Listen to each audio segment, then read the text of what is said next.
السلام عليكم ورحمة الله وبركاته. كل سنة وانتم طيبين. أنا هعمل صينية مكرونة بشاميل وصينية مسقعة من غير زيت، يعني تاكليها من غير ولا نقطة زيت. طعمها حلو جدا. تعالوا نشوف هنعملها ازاي.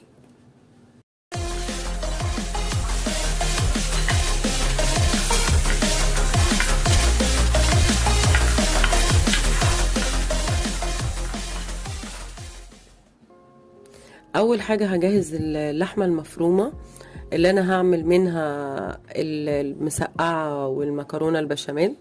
أدي البصلة بتاعتها، يعني ممكن تخرطيها، ممكن تضربيها في الكبة، أي حاجة.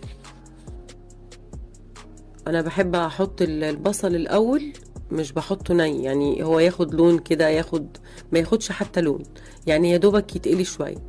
هنا بقى الروزميري ده هيفرق قوي في الطعم والريحه.